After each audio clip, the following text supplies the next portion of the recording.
They called me Cassandra, not my name, but for the warnings they ignored until everything burned down. One spreadsheet, 4 global threats. A company blindly racing toward disaster. And then they fired me, the only one who saw it coming from the start. But they forgot one thing about Cassandra. She always leaves a trail. The morning Troy Whitman deleted my risk model in front of the entire board, replacing it with his 9% growth projection. I knew exactly how this story would end. I just had to wait for them to write it themselves. My name is Sloan Maddox, and I've been analyzing supply chain data for 12 years. At 34, I'd built models that saved companies millions, predicted shortages before they happened, and spotted patterns invisible to everyone else.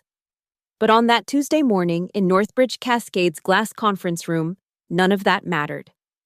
"This is fear-mongering," Troy Whitman announced, his manicured finger stabbing at my presentation screen. The VP of Strategy had that particular brand of corporate confidence that comes from failing upward for 2 decades. "We can't present doom and gloom to the shareholders." I kept my voice steady. "It's not doom and gloom, Troy. It's mathematics. Look at the convergence points." I clicked to the next slide, showing 3 distinct risk vectors approaching like slow-motion train wrecks. Tunisia's labor disputes are escalating. The Beresford port workers have already filed strike notices. And this new international accord on medical equipment, it's going to create a bottleneck we can't navigate around. The board members shifted uncomfortably. I'd spent 3 months gathering data from 7 different sources, cross-referencing shipping manifests with political intelligence reports, union communications with weather patterns. My model wasn't just accurate, it was conservative. "Where's the optimism?" Troy stood up, and walked to my laptop. "Where's the growth narrative?" "The narrative is that we need to diversify our routes now, before nothing." He minimized my presentation and opened Excel. Right there, in front of 12 executives, he deleted 3 months of my work with casual keystrokes. "Let me show you what we're actually going to present." I watched him type 9% quarterly growth in Comic fucking Sans, across cells that had contained complex probability matrices. No data, no analysis, just wishful thinking dressed up in a spreadsheet. "Troy," I said, feeling my pulse in my temples. "Those 3 situations aren't hypothetical. Tunisia's already showing pre-crisis indicators. Beresford's union voted yesterday. The accord goes into effect in 6 weeks. And in 6 weeks, we'll adapt." He smiled that shark smile that probably worked on junior analysts. "That's what we do at Northbridge. We're agile. We're a logistics company. Our entire business model depends on not being surprised by—" "Thank you for your input, Sloan." The CEO, Marcus Brennan, finally spoke. He hadn't looked up from his phone once during my presentation. "Troy, walk us through your projections." I sat down slowly, my fingers automatically saving local copies of everything to my personal drive.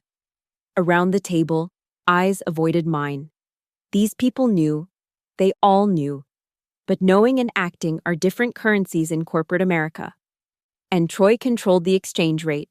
As he painted his fantasy of endless growth, I opened my phone under the table and photographed his revision of my model. Then I did something I'd never done before. I BCC'd my personal email on the meeting notes, attaching the original risk assessment. "Any questions?" Troy asked the room, his eyes landing on me with all the subtlety of a sledgehammer. I had hundreds of questions. Like how he planned to explain to our medical device clients why their shipments were stuck in Tunisia, or what he'd tell the board when Beresford shut down completely, or how he'd justify ignoring warnings that came with receipts. Instead, I smiled.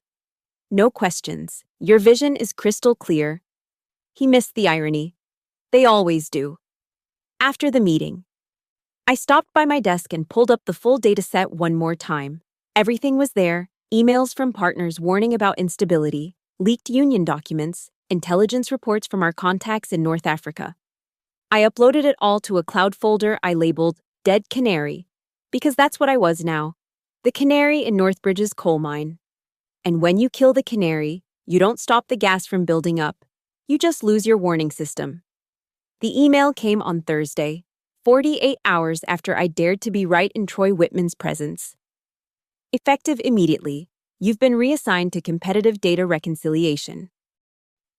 HR's message had all the warmth of a termination notice wearing a fake mustache. Please report to Building C, Suite 200, Monday morning. Building C, the corporate Siberia. Suite 200 was legendary, a glass-walled purgatory where careers went to die slowly, publicly, and with full dental coverage. They couldn't fire me without cause, not with my track record, but they could bury me alive. I laughed, right there at my desk, loud enough that Marcus from Accounting Prairie dogged over his cubicle wall. You okay, Sloan? Never better, I said, already boxing up my things. Just got promoted to irrelevance. Monday came like a funeral I had to attend for myself. The competitive data reconciliation department was exactly what I'd expected. 6 desks, 5 broken spirits, and 1 printer from 2009 that screamed when you asked for color copies. My new colleagues didn't even look up when I walked in. Why would they? We were all dead here. Some of us just hadn't stopped moving yet. My new computer had fewer permissions than a guest account. No access to real-time shipping data, no client communications, no strategy documents. They'd given me Excel 2016 and access to public competitor websites. That's it. My job, apparently, was to copy-paste earnings reports into spreadsheets that no one would ever read. Welcome to the tomb, said Garrett, the guy at the next desk. He'd been here 3 years for suggesting the CEO's nephew might not be qualified to run the Asian markets division. Pro tip, bring your own coffee. The machine here has been pending repair since Obama's first term. I spent the first week playing the game, showed up, sat down, typed nothing into nowhere.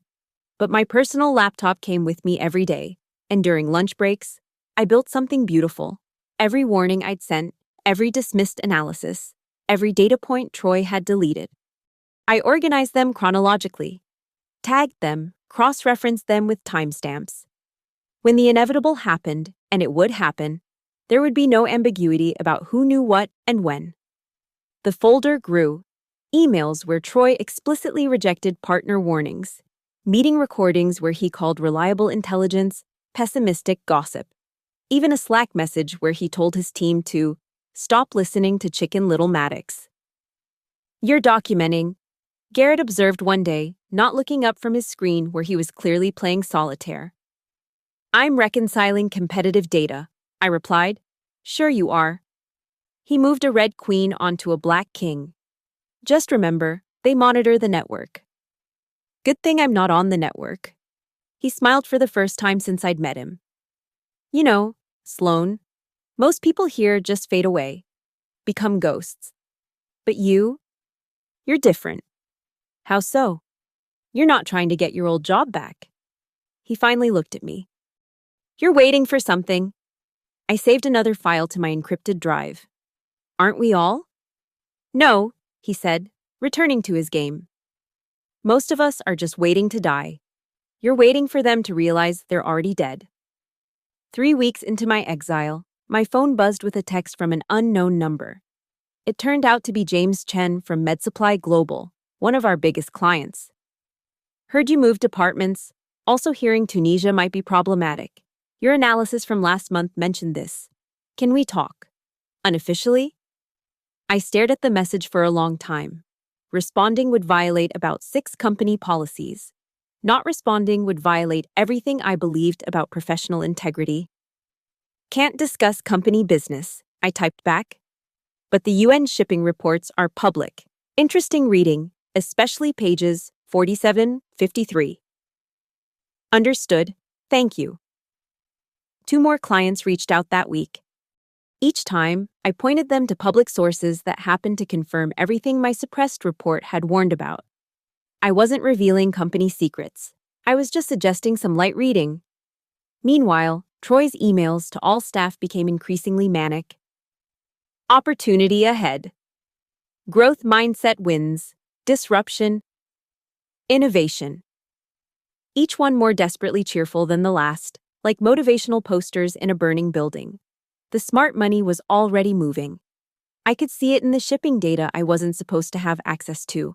Clients quietly diversifying their carriers, adding backup suppliers, building inventory buffers. They were preparing for the storm Troy insisted wasn't coming.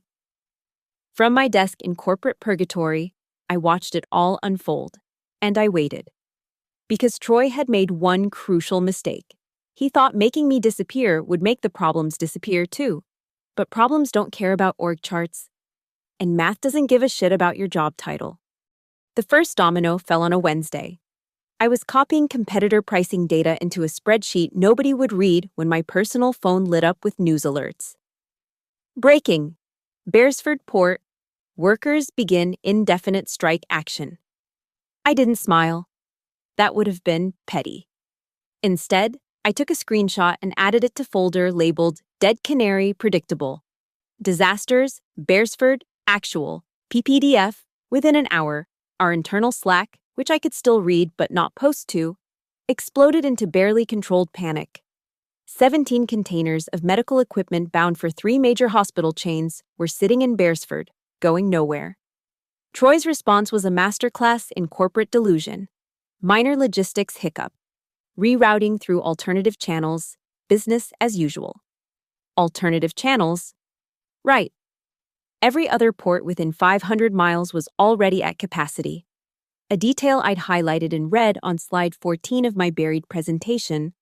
The second domino came Friday afternoon. The new international medical equipment regulations kicked in 3 weeks early. An administrative acceleration that surprised everyone except those of us who'd been reading the Swiss Trade Ministry's preparatory documents. Suddenly, every shipment needed new documentation that would take weeks to process. My phone rang. Unknown number. But I recognized the area code, Sacramento, where MedTech Partners was headquartered. Is this Sloan Maddox?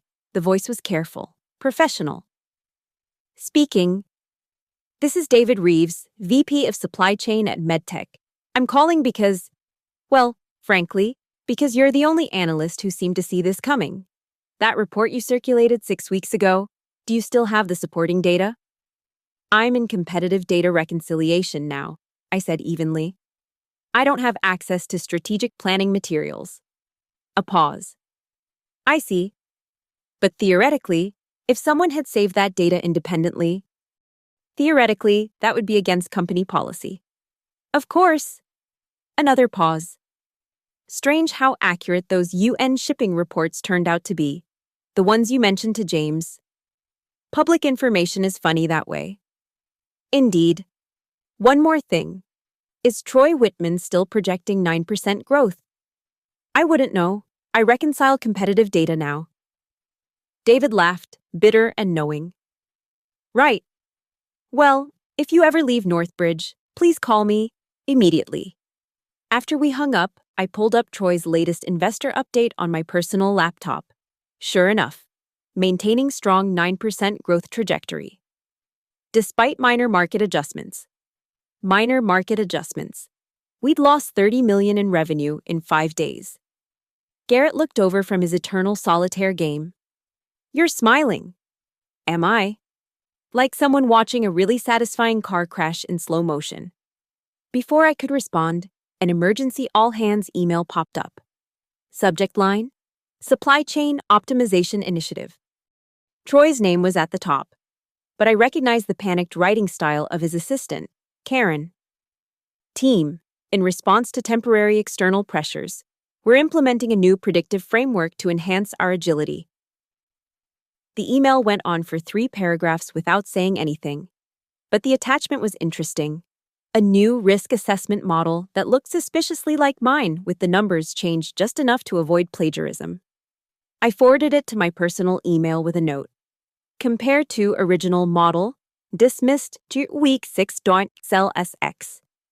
By the end of the day, Troy had scheduled 4 emergency meetings, canceled 3 of them, and sent 2 more all-staff emails, each contradicting the last. The CEO remained silent, which in corporate speak meant he was either oblivious or letting Troy hang himself. That evening, As I was packing up my pathetic banker's box of belongings, my phone buzzed. A text from a number I didn't recognize, but the message made the sender clear. Small fluctuations, right? A friend from the boardroom. It had to be someone from that Tuesday meeting, someone who'd watched Troy delete my work and said nothing. But who? And why reach out now? I typed back, fluctuations follow patterns. Some people just can't read the pattern. 3 dots appeared, disappeared, appeared again. Finally, some of us can read just fine. We're just waiting for the right moment to prove it. I deleted the thread and walked to my car, passing the executive parking level where Troy's white Tesla sat in its reserved spot. A VP strategy placard marked his territory, right next to the CEO's empty space. The third domino was already wobbling. I could feel it in the increasingly desperate client calls I wasn't supposed to know about, in the hushed conversations that stopped when anyone from Building C walked by, in the way Troy's assistant had started updating her LinkedIn profile during lunch breaks. Tunisia hadn't even happened yet. That was the beautiful, terrible thing about predictable disasters. They came with a schedule. And according to my original model, we had about 8 days before the whole house of cards collapsed. 8 days before Troy's minor fluctuations turned into a Category 5 hurricane. I sat in my car, engine running, and pulled up my encrypted folder. Everything was there, waiting. The only question now was when to play it.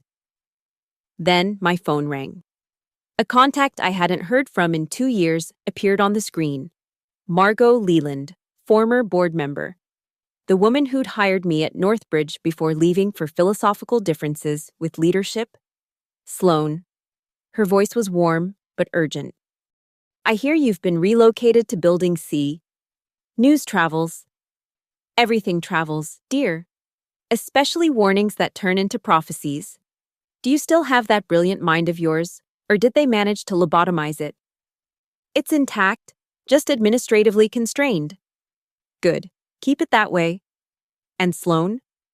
Whatever documentation you definitely haven't been keeping, make sure it's somewhere safe, somewhere accessible. The line went dead.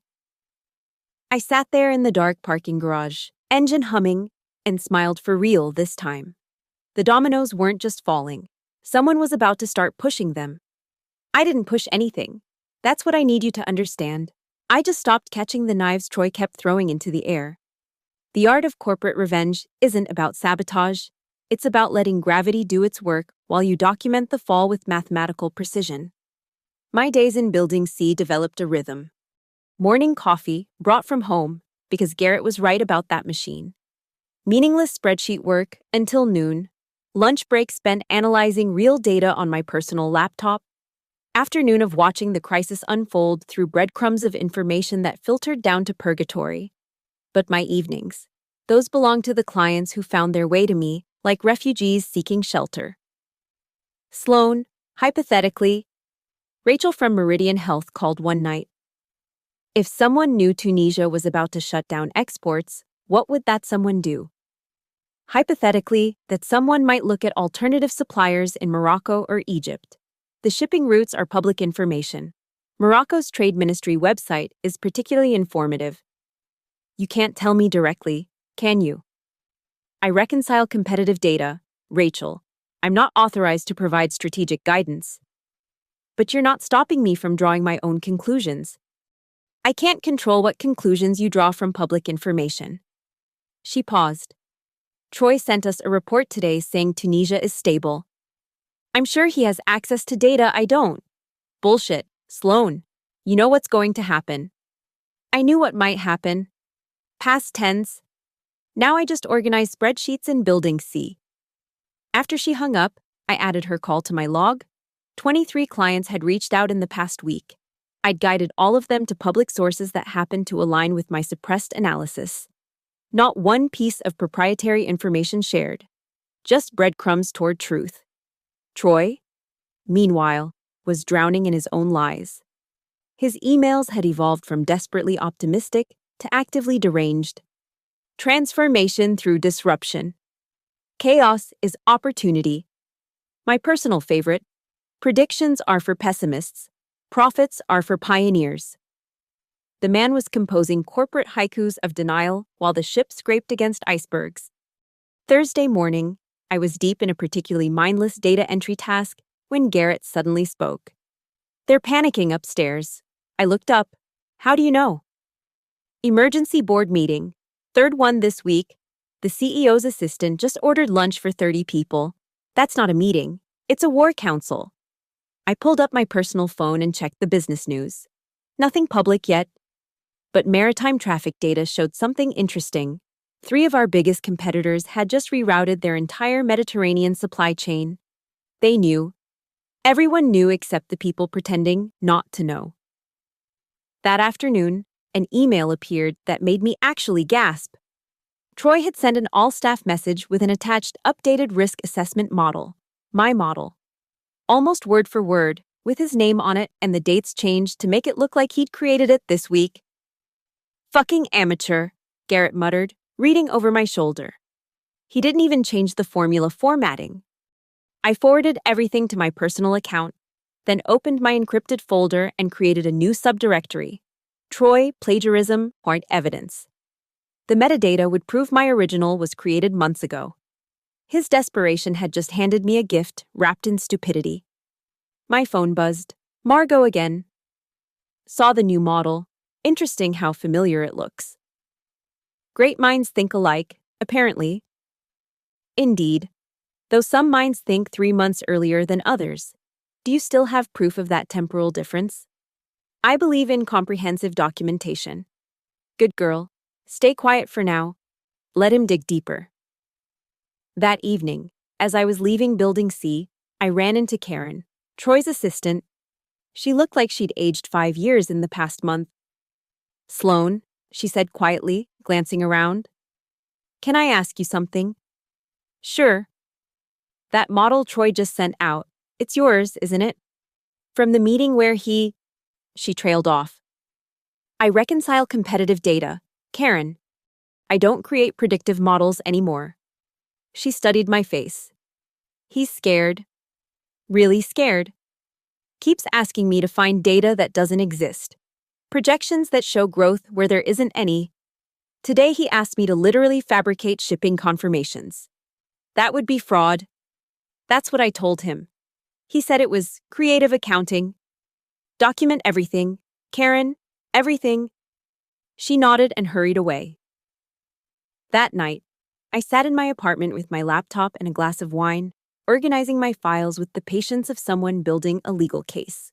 Which, technically, I wasn't. I was just an analyst who believed in backing up her work, extensively. With timestamps. The local news was playing in the background. Concerns growing over medical supply shortages as shipping delays impact regional hospitals. My phone lit up with texts from numbers I didn't recognize. Clients, partners, even competitors, all asking the same question in different ways. How did you know? I didn't respond to any of them. Not yet. Because the real question wasn't how I knew, it was why nobody listened. And that answer was about to become very, very expensive for Northbridge Cascade. Tunisia's export commission would meet tomorrow. According to my original analysis, the one Troy deleted, they had an 87% probability of implementing a full suspension. I poured another glass of wine and opened a new document, not a report or analysis, just a simple timeline. Every warning, every dismissal, every piece of deleted data. Troy thought he'd silenced me by sending me to Building C.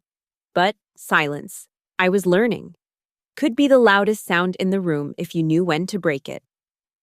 Friday, 4:47 a.m. My phone exploded with notifications. Tunisia suspends all medical equipment exports, effective immediately. I lay in bed, staring at the ceiling, feeling nothing. Not satisfaction, not vindication, nothing. When you watch a train wreck, you've predicted down to the minute. You don't celebrate being right. You just wonder why everyone else insisted on standing on the tracks. By the time I reached Building C, Northbridge Cascade was in full meltdown.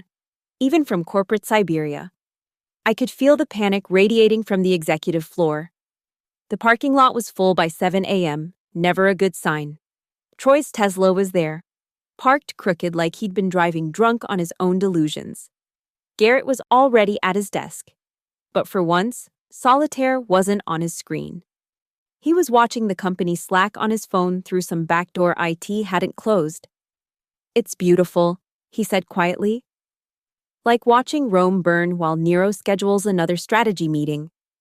I pulled up my legitimate email, the one they still let me have for competitive data reconciliation. 47 new messages. All marked urgent. All from people who suddenly remembered I existed. The first was from Marcus Brennan himself, our illustrious CEO. "Sloan, please provide any historical data on Tunisia export patterns ASAP." Historical data. The man who hadn't looked up from his phone during my presentation wanted historical data. I responded professionally. "I don't have access to historical databases from Building C. Troy Whitman has the most recent risk assessment under his name." The next email was from Troy. "Need you to pull together some numbers on alternative routing through Egypt. Priority 1. I almost laughed. 3 months ago, I'd outlined 17 alternative routes with cost projections. He'd deleted them all for his 9% growth fantasy. "I'm not authorized to access routing optimization tools," I replied, "as per my reassignment to competitive data reconciliation." Then came the one that actually made me smile.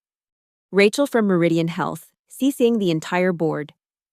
"I want to thank Sloan Maddox for her unofficial guidance toward public shipping data that allowed us to secure alternative suppliers 3 weeks ago.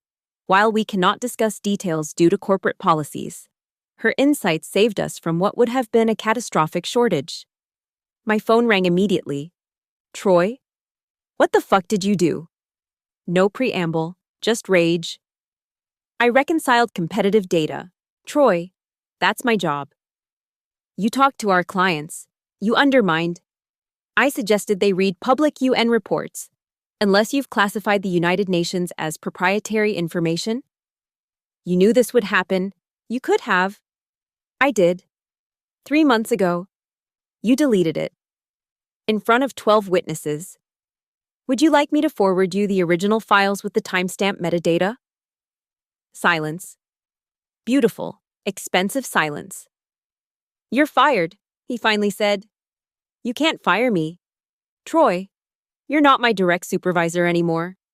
Building C reports to operations, not strategy. You'd know that if you'd read the org chart you published last month." He hung up. An hour later, a different kind of email arrived. Not from inside Northbridge, but from a competitor, Global Transit Solutions. The subject line, Senior VP position, immediate start. Then another from MedTech Partners. Chief Risk Analyst, name your price. By lunch, I had 7 job offers.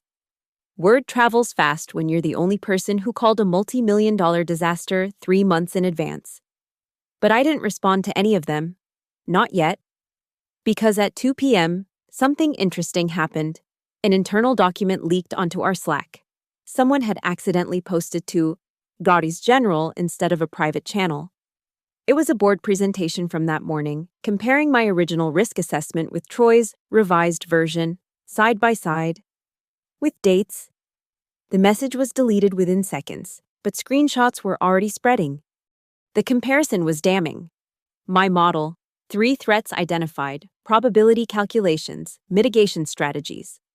Troy's model, 9% growth in Comic Sans over deleted formulas. Garrett wheeled his chair over. "Did you leak that?" "I was here all day. You saw me." "That's not what I asked." "No, I didn't leak it. I didn't have to." He nodded slowly. "Someone on the board?" "Someone with access to both versions who might be tired of watching the company burn." My phone buzzed. Margot. Saw the comparison chart. Very educational. "Public education is important," I typed back. "Indeed. Are you documenting the educational process?" "Comprehensively." "Good. The semester isn't over yet." By 4 p.m., 3 more clients had emailed to thank me for my unofficial insights. Each one CC'd different board members.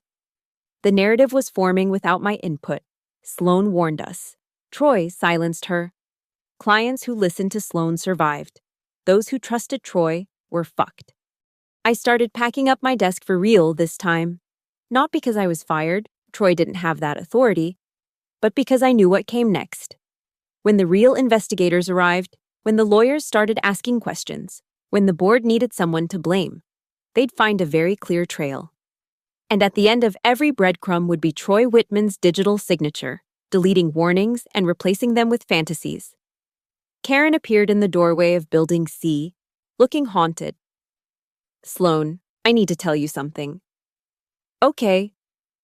Troy asked me to backdate some documents, to make it look like he warned about Tunisia last month. I kept my expression neutral. What did you do? I refused, and I forwarded his request to legal. Good choice. She twisted her hands together. He's going to blame you. For everything. He's already writing a report saying you withheld critical information. Let him. You're not worried. I pulled out my personal phone and showed her the folder icon labeled Dead Canary. 212 files, every email, every analysis, every warning. All with metadata intact. If Troy wants to play the blame game, I have receipts. She stared at the screen. You knew this would happen. I knew something would happen. I just didn't know it would be this stupid.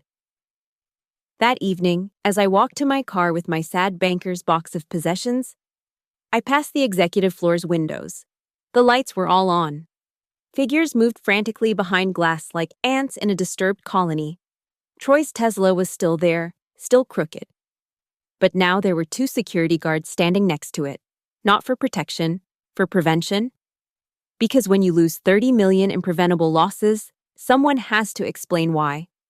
And the person who deleted the warnings was about to discover that math doesn't lie, timestamps don't forget, and spreadsheets never learned to keep secrets.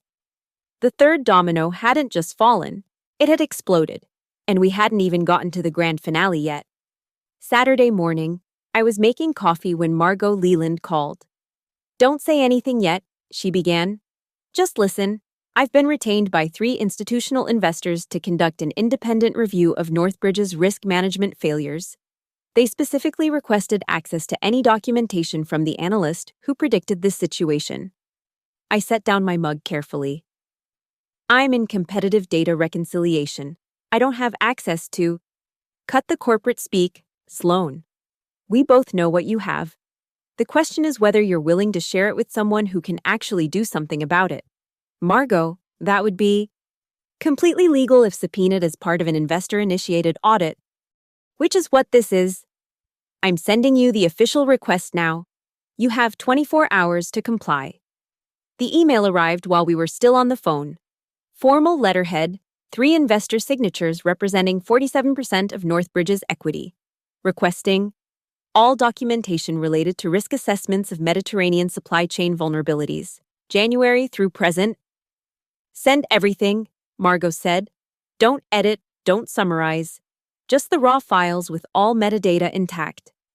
Troy will know it came from me. Troy's about to have bigger problems than identifying sources. After she hung up, I stared at my laptop for a long time.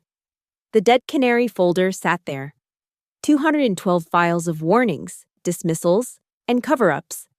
Everything Troy thought he'd buried in Building C. I wasn't leaking. I was complying with an official investor request. There was a difference, legally speaking. It took me 3 hours to organize everything chronologically. The original risk assessment from January.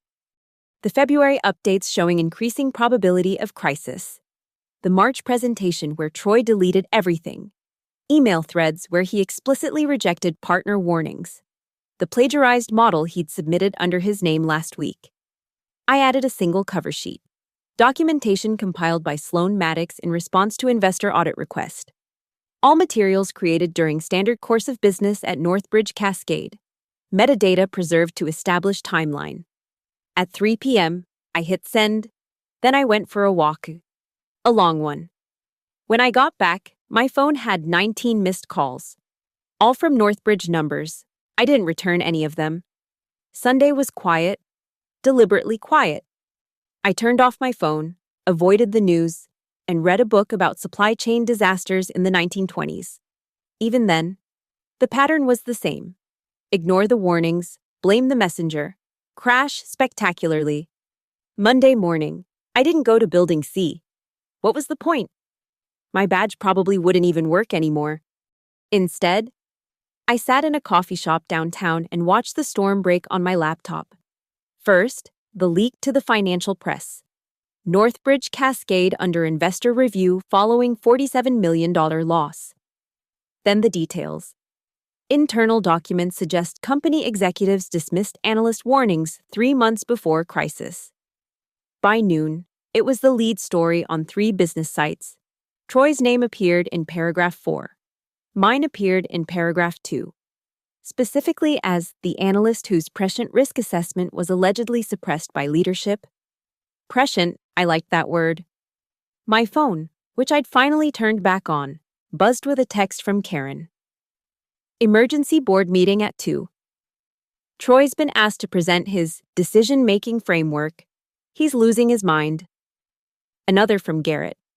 Building C misses you. Also, someone just saw Troy's assistant packing his office. Still think you didn't plan this? I hadn't planned anything. I just documented everything. There's a difference. At 2:47, Margot called. I'm sitting in my car outside Northbridge, she said. Just finished presenting your documentation to the board. And, have you ever seen 12 executives simultaneously realize they're about to be personally sued? Can't say I have. It's beautiful. Like watching dominoes fall upwards somehow. Troy tried to claim your analysis was fundamentally flawed. Then I showed them the side-by-side comparison with his plagiarized version from last week. Awkward. That's one word for it. Marcus actually asked, and I quote, "Why wasn't I shown this analysis in March?" Because he was looking at his phone. Margot laughed. I said something similar. With more legal terminology. What happens now? Now? Now Troy gets to explain to a room full of lawyers why he deleted warnings that would have saved $47 million. You, meanwhile, might want to check your email. I opened my inbox, a message from Marcus Brennan himself. Ms. Maddox, the board would like to discuss your immediate reinstatement to a senior position. Please contact me at your earliest convenience. Below that, another email. From the law firm representing the institutional investors. Dear Ms. Maddox, we'd like to retain you as an expert witness. Your documentation has been invaluable. Please see attached compensation proposal. The number they proposed had a lot of zeros. Margot, I said, did you orchestrate all of this? I didn't orchestrate anything. I just made sure the truth had an audience. You're the one who preserved the truth in the first place. Troy's going to be destroyed. Troy destroyed himself the moment he deleted your work. You just kept the receipts. That evening, I got one final text. From Troy himself. You planned this from the beginning. I thought about responding. Explaining that I hadn't planned anything, that I'd simply refused to let my work disappear. That documentation wasn't revenge, it was just math with timestamps. Instead, I wrote back, no, I just didn't delete the evidence of your planning. Then I blocked his number and opened my laptop. 7 more job offers had arrived. But there was also something else, an email from the SEC asking for my cooperation in an investigation into potential securities fraud related to misleading growth projections. They'd attached Troy's 9% growth presentation as Exhibit A. My original risk assessment was Exhibit B. The Dead Canary folder had one more song to sing. Wednesday, 3 p.m. The entire company got an email. All hands emergency investor call, 3:30 p.m., mandatory attendance. No agenda, no slide deck attached. Just a Zoom link and the kind of subject line that makes people update their resumes. I wasn't technically an employee anymore. My badge had been deactivated Monday, but the link was public. I clicked in from my apartment. Camera off, myself designated as guest. 347 people, waiting in digital silence. The participant list read like a corporate disaster roll call. Board members, investors, employees from every department. Even Garrett was there, his status set to watching from the tomb. At 3:31, Marcus Brennan appeared on screen. No corporate background, no polished setup. Just him at what looked like his home office. And he was holding papers. Actual, physical papers. "I'm going to skip the pleasantries," he began. His voice had lost its CEO polish. "We failed, catastrophically, and everyone deserves to know how." Troy appeared in a second window, sitting rigid in a conference room. 3 people flanked him, definitely lawyers. Marcus held up the first paper. "This is a risk assessment created by senior analyst Sloan Maddox in January. It identifies 3 critical supply chain vulnerabilities with an 87% probability of manifestation." The screen share went live. My original presentation, every slide, every data point, every warning in full detail. "This analysis," Marcus continued, "was presented to leadership on March 15th. It was dismissed as, quote, pessimistic fear-mongering." The chat exploded. I watched my name appear over and over as people realized who'd written it. Marcus moved to the next document. This is what was presented to the board instead. A projection of 9% growth with no supporting data, created by Troy Whitman, our VP of Strategy. He screen-shared Troy's Comic Sans masterpiece. Someone actually laughed. On a call with 300 people, someone laughed at the absurdity. "Mr. Whitman," Marcus said, his voice sharp now, "would you like to explain your methodology?" Troy leaned toward his laptop. The analysis was based on historical trends and market optimism. "Stop!" Marcus actually raised his hand. "Just stop. We have the metadata. Troy, you deleted Sloan's model during the meeting. We have the automatic backup timestamps." The lawyers beside Troy started whispering urgently. "Furthermore," Marcus continued, "we have documentation showing you received 17 warnings from partners about these exact scenarios. You dismissed them all." He pulled up an email thread. Troy's responses were highlighted. "Ignore the noise. Focus on growth. We don't pay people to be pessimists." The participant count was climbing. Someone was sharing the link. We hit 400, then 500 viewers. "But here's the truly damaging part," Marcus said. He looked directly into the camera. "When these predicted events began occurring, Troy plagiarized Sloan's original work, submitted it as his own, and tried to claim he'd been warning about these risks all along." Side-by-side documents filled the screen. My January analysis. Troy's desperate attempt from last week. The formulas were identical, just with dates changed. "This is securities fraud," someone typed in chat. "This is why we're down 30%. Another added. Troy tried to speak again. "I was protecting shareholder value. You cost us $47 million. Marcus's composure finally cracked. "You had the answer in January and you deleted it because it didn't match your fantasy." Then Marcus did something I didn't expect. He pulled up a new document. This is an email from Sloan Maddox to HR, dated March 16th, the day after her analysis was rejected. She writes, "I want it on record that dismissing these warnings will cost the company millions. I've attached all supporting documentation to this email for future reference." She knew. Troy? She knew you'd fail and she made sure there was proof. My phone was buzzing nonstop. Texts, LinkedIn notifications, emails. I ignored them all, transfixed by the unfolding catastrophe. "Sloan," Marcus said, looking directly at the camera, "if you're watching this, the board has a message for you." A new window opened. The entire board of directors, all 12 of them, in a conference room. The lead director spoke. "Ms. Maddox, we owe you an apology. Your analysis was correct.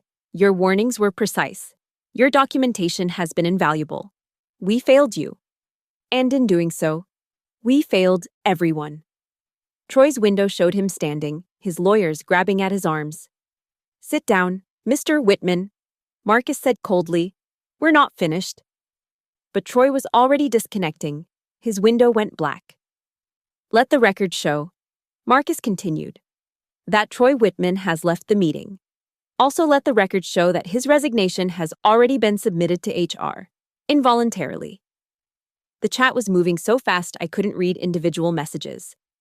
But one phrase kept appearing. Where is Sloan? Marcus pulled up one final document. This is a unanimous board resolution, passed an hour ago, effective immediately. We're creating a new position, Chief Risk Intelligence Officer, reporting directly to the board, with full veto power over any strategic decision that dismisses documented risks. He paused, looked directly at the camera again. Sloan, if you're listening, the job is yours. No interview, no negotiation. Just say yes. 583 people waiting in digital silence. I sat in my apartment, coffee cold, cursor hovering over the unmute button. Everyone was waiting for Cassandra to speak. But sometimes, the most powerful response is silence. Let them wonder. Let them wait. I typed 2 words in the chat. Reviewing documentation. Then I left the meeting. My phone immediately exploded. Margot's text cut through the noise. That was perfect. Make them sweat. You have all the cards now. She was right. For the first time in my career, I held every card. And Troy? Troy was about to discover what happened when you deleted the canary's warning. The canary didn't just survive. She became the entire board's nightmare. I didn't take the Chief Risk Intelligence Officer position. That's not the ending you expected, is it? But letting them crown me queen of the same kingdom that had exiled me to Building C? That would have been their victory, not mine. Instead, I sent Marcus a one-line response. I don't need your title. I'm building my own table. Within 72 hours, I incorporated Cascade Risk Intelligence, LLC. My first 3 clients, the companies that had listened to my unofficial guidance. My rate? Triple what Northbridge had ever paid me. But here's the beautiful part, Northbridge had to hire me anyway. The SEC investigation required an independent risk assessment of their last 2 years of operations. The investors demanded it be done by someone with demonstrated predictive accuracy. There was only one person who fit that description. So there I sat, 3 weeks after being banished to Building C in the same conference room where Troy had deleted my work. Except now, I was charging them $2,000 an hour to explain their own failures back to them. Marcus couldn't meet my eyes. The board members who'd stayed silent in March suddenly had lots of questions. I answered them all with the same detached professionalism I'd used to reconcile competitive data in corporate Siberia. The patterns were clear, I told them, pulling up slide after slide of ignored warnings. The only variable was your willingness to see them. Troy, I heard, was facing personal bankruptcy. The SEC had frozen his assets pending investigation. His LinkedIn now showed him as seeking new opportunities. The last time someone saw him, he was working at his brother-in-law's car dealership in Jersey. Garrett sent me a photo from Building C. My old desk had become a shrine of sorts. Someone had put up a sign, the Cassandra seat, where truth goes to be ignored. He ended up leaving too, finally escaping his 3-year purgatory. Last I heard, he was my replacement at MedTech Partners, making twice what Northbridge had paid him to play solitaire. Karen, Troy's former assistant, became a whistleblower witness for the SEC. Her documentation of Troy's request to falsify data earned her protected status and a rather generous settlement. She sent me a fruit basket with a note, for teaching me to keep receipts. Margot and I had dinner last month. You know, she said over wine. Most people would have taken the glory position, the triumphant return. Most people weren't sent to Building C for being right. You won, Sloan, completely. No, I corrected her. I survived. Troy lost. Northbridge learned an expensive lesson. But nobody really wins when $47 million vanishes because someone preferred Comic Sans to calculus. She laughed. So what's next? Going to keep consulting? I pulled out my phone and showed her my client list. 17 companies, all wanting the one thing Northbridge had thrown away: someone who would tell them the truth, especially when it hurt. "I'm teaching them to read their own canaries," I said, "before they end up like Troy. And if they don't listen, then I keep very, very good notes." The SEC investigation concluded last week. Troy was charged with securities fraud. Marcus stepped down with a generous exit package that made everyone angry, and Northbridge's stock recovered once they announced their new, radical transparency and risk assessment policy. They sent me a press release to review, wanting my endorsement. I sent it back with one comment: "You had radical transparency. You fired her." They published it without my quote. Looking back, people ask if I planned Troy's destruction from the moment he deleted my work. The truth is simpler and more satisfying. I didn't plan his destruction. I just refused to participate in his delusion. I documented reality while he documented fantasy. When the bill came due, arithmetic won. The dead canary folder still exists. By the way, now it's a template I share with every analyst who hires me for training. Lesson 1: always back up your truth. Lesson 2: metadata is your best friend. Lesson 3: when they send you to Building C, remember, that's where they buried the evidence they'll desperately need later.